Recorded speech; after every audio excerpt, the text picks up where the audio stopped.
오늘 말씀은 레위기 10장인데요. 오늘 말씀 앞에 9장은 이스라엘에 처음으로 세워진 제사장 아론과 그의 아들들이 취임 후에 첫 제사를 집례했고 그 결과 제사를 하나님께서 기쁘시게 연락하는 내용으로 끝나게 됩니다. 그런데 10장을 시작하면서 분위기가 완전히 달라집니다. 제가 음악에는 문외한이라서 좀 이렇게 표현하면 어떨지 모르겠는데요. 만약에 이 성경 본문에 각 배경 음악을 넣는다면 9장을 끝나는 시점에 하나님께서 예배를 받으시고 또 하나님의 영광이 나타날 때는 마치 이제 핸델의 메시아와 같은 그 할렐루야 우리가 들으며 일어나야 되는 그런 곡을 배경음악으로 깔지 않을까 이렇게 생각을 해보는데요. 그런데 10장을 시작할 때는 마치 제가 아는 한도 내에서 음악을 이렇게 선곡을 하면은 베토벤의 운명 교향곡처럼 정말 이렇게 막 그 비탄과 또 이런 비극적인 것을 암시하는 그런 음악을 넣을 것 같습니다. 10장을 시작하자마자 비극적이고 비참한 그런 돌연사를 기록하고 있기 때문입니다. 레위기는 우리가 앞서 살펴본 바와 같이 구약 이스라엘이 하나님을 섬기는 신앙 매뉴얼이었습니다. 제가 한번 말씀을 드린 적이 있는데요. 필립 얀시는 구약의 하나님을 원자력에 비유를 했습니다. 원자력은 언제 고갈될지 모르는 그런 화석 연료를 대신할 수 있는 강력한 에너지입니다. 하지만 그럼에도 불구하고 이 원자력을 에너지로 채택하지 않기로 결정한 나라들이 많이 있습니다. 그것은 관리와 또 폐기물 처리에 있어서 치명적인 위험성이 있기 때문입니다. 마치 양날의 검과 같죠.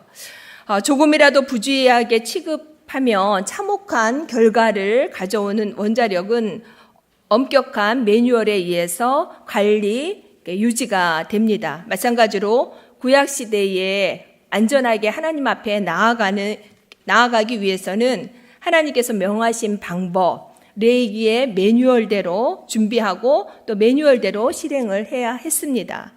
하나님께서 드디어 모세를 통해서 이스라엘 백성 중에서 제사장을 세우고 첫 제사를 이렇게 받으셨습니다. 이런 역사적인 사건, 제사장에 의해서 첫 사역이 또 첫 제사가 성공적으로 드려진 후에 비극적인 사건이 발생을 합니다. 그것은 제사장이었던 아론의 두 아들 나답과 아비후가 하나님께 분향할 때 불이 여호와 앞에서 나와서 이 두 사람을 삼켜 버렸습니다.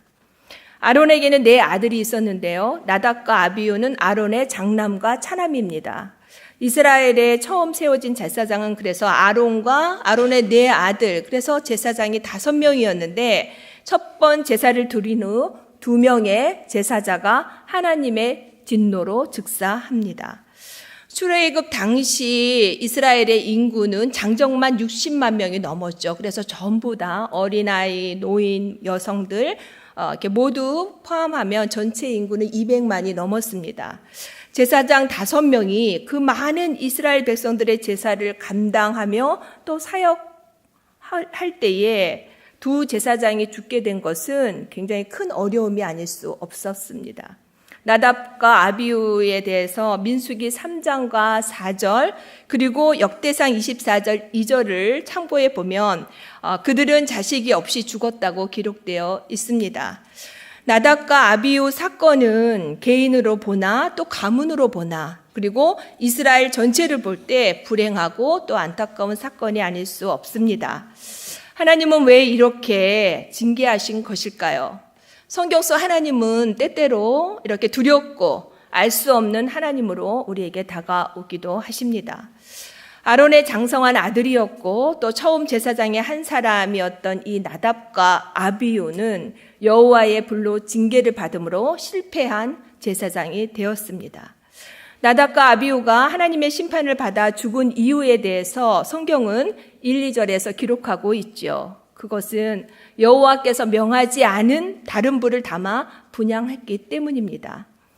성막 안에는 성소와 지성소가 있는데 지성소는 대제사장이 1년에 한 번 들어갈 수 있었습니다. 제사장은 5개의 제사를 이렇게 하나님 앞에 드릴 뿐만 아니라 또 성소에 들어가서 12개의 진설병을 진열하고 또 등대의 불이 꺼지지 않도록 분향단에 그 향을 피우는 그런 일을 했습니다.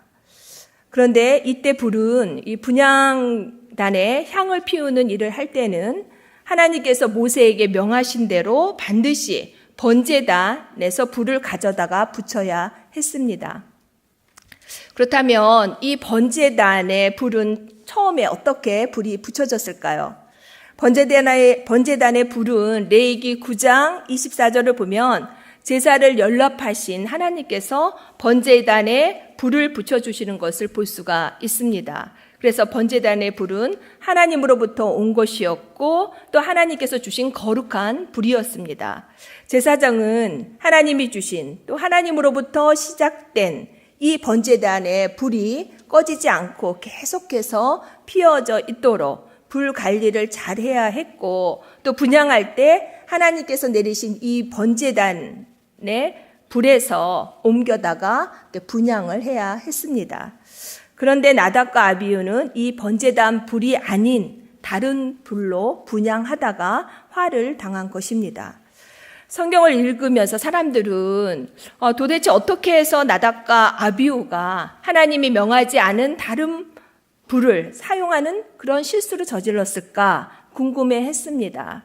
그래서 이런 부분에 있어서 많은 질문이 들어왔고요. 그래서 이런저런 신학적인 해석이 나왔습니다.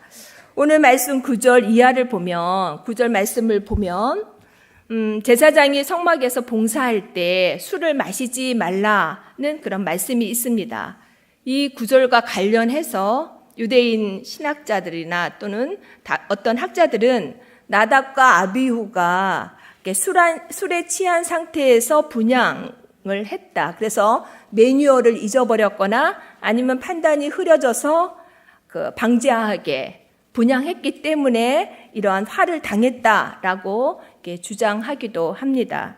그러나 다른 한쪽에서는 이런 해석은 과도한 상상력이 만들어낸 것이다. 과도한 상상력에서 나온 것이다. 라고 하면서 일축하기도 합니다. 글쎄요, 어떤 해석이 맞는지 모르겠지만 분명한 것은 성경에서는 그들이 죽은 이유를 그들이 다른 불을 사용했기 때문에 죽은 것이다 라고 기록하고 있습니다.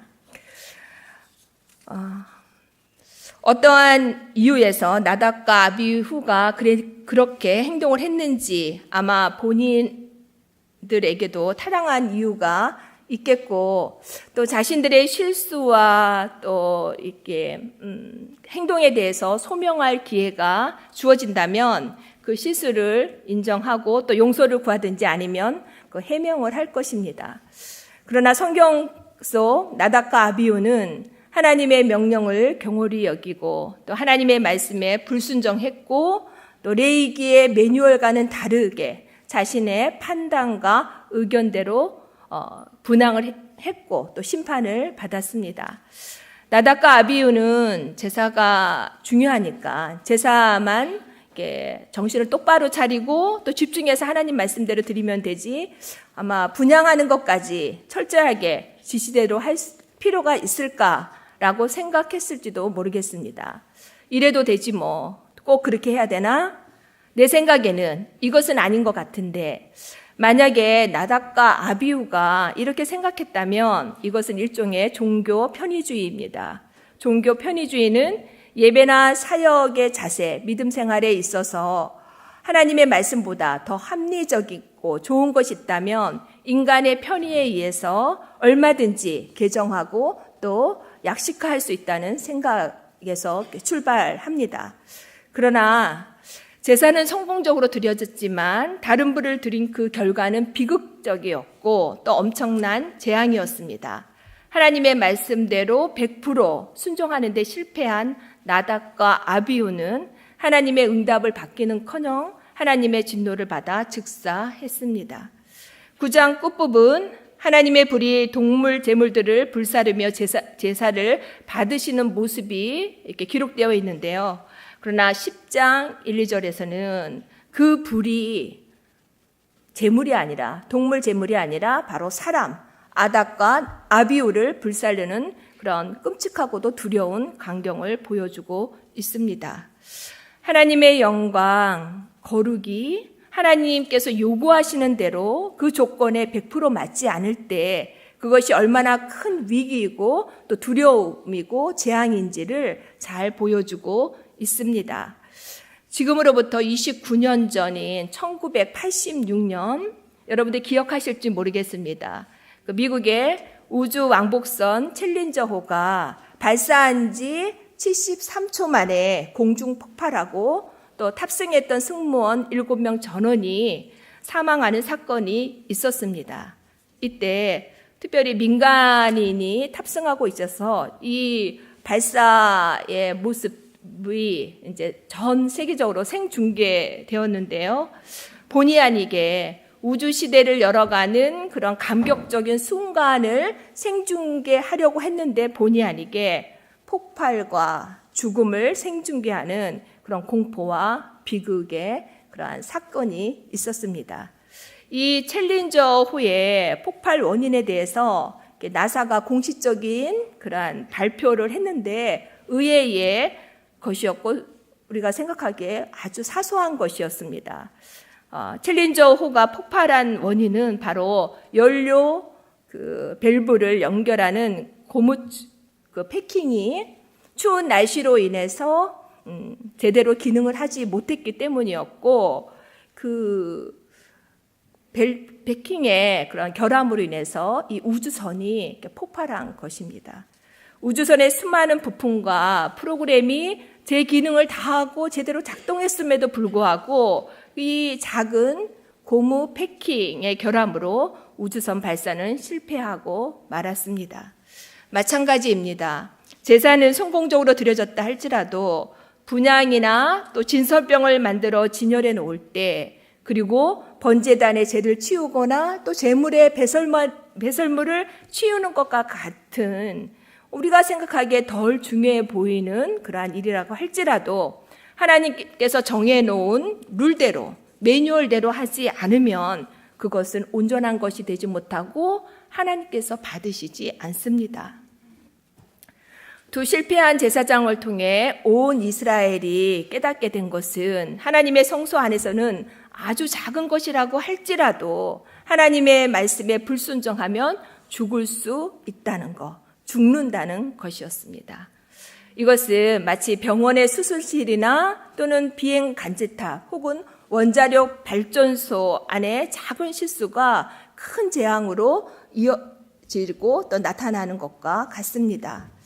하나님이 정해놓은 원칙이 있을 때 그 원칙 중 작아 보이는 것 그리고 덜 중요해 보이는 것을 양보하기 시작할 때 원칙 자체가 무너지는 경우가 많이 있습니다. 그래서 하나님은 처음 세워진 제사장이니까 또 처음 사역을 하는 것이니까 실수할 수 있겠지 하면서 너그럽게 보아 넘기는 우리들의 생각을 묵살해 버리고 엄히 징계하고 있습니다.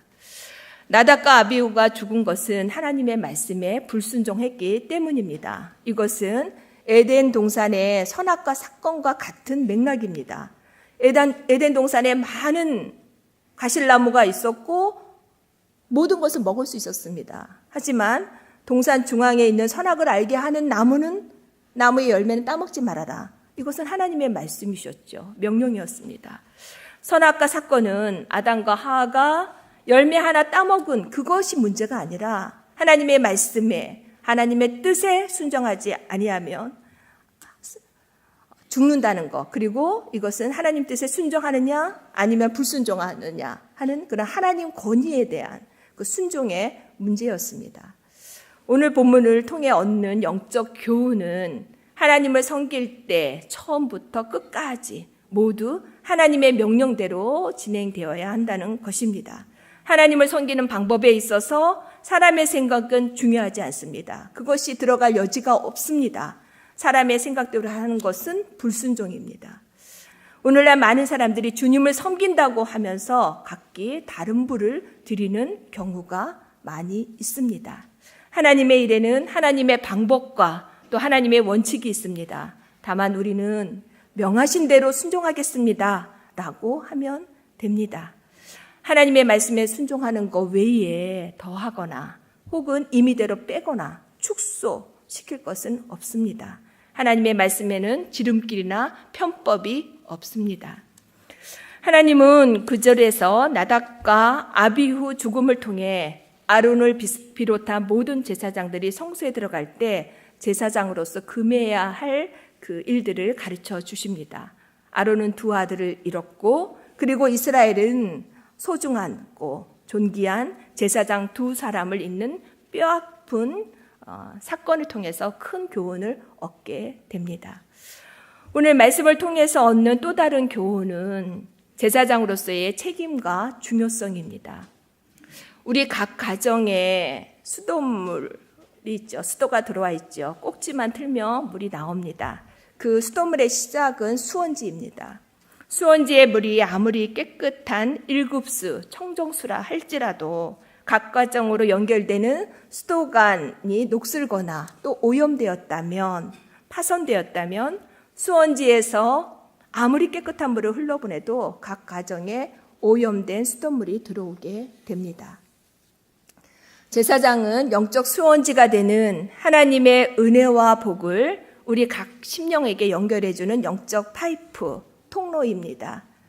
구약의 시대에 하나님께 나아가는 공식적인 통로였던 제사장이 하나님 앞에 바로 행하지 않을 때, 범죄했을 때 하나님은 더욱 엄격하게 심판하셔서 그 경계를 삼으셨습니다. 제사장이라는 연결 파이프가 고장이 나거나 오염되면 수원지 되시는 하나님의 복과 은혜가 온전하게 백성에게 전달되지 못하기 때문입니다. 그래서 하나님은 일반 백성의 죄보다 제사장의 죄를 더욱 심각하게 다루셨고 또 엄히 징계하셨습니다. 사랑하는 성도 여러분, 구약의 레위기가 오늘날 여전히 우리에게 하나님의 말씀이 됩니다. 레위기 속 제사장과 같이 오늘날 은혜의 시대를 살아가는 우리 모든 성도는 바로 영적 제사장이며 또 레위기의 정신을 가지고 살아가야 하는 하나님의 백성입니다. 세상은 계속 유혹합니다. 지금은 구약 시대가 아니지. 너는 평범한 성도에 불과해. 그래서 그 정도까지만. 그리고 그렇게까지 할 필요 없어. 세상이 바뀌었고 변했으니 거기에 맞춰 편리하게 현대적으로 이렇게 말하면서 그 기준치를 점점 하향 조정합니다. 21세기 현대인들은 삶의 질을, 높은 삶의 질을 추구하죠. 레위기는 영적 삶의 질을 높일 수 있는 훈련 교본입니다. 주님은 우리에게 늘 질 높은 그런 신앙을 요구하십니다. 하나님을 섬기고 헌신하는 일이 우리 인간적인 생각으로 변경되거나 변질되지 않아야 합니다. 오직 하나님의 방법대로 또 하나님의 명하신 대로 순종하며 헌신해야 하는 것이죠. 우리는 연약합니다. 그래서 이 부분에 있어서 온전하게 행할 수 없다는 그러한 패배감이 우리 속에 늘 있는데요. 그러나 우리가 날마다 성령의 도우심과 성령의 충만함을 힘입어서 아닥과 나비우와 같이 실패한 제사장의 길이 아니라 레위기 9장과 같은 영광과 승리의 빵빠레가 계속해서 울려 퍼지는 그 승리하는 제사장의 길을 걸어가는 우리 모두가 되기를 바랍니다. 기도하겠습니다.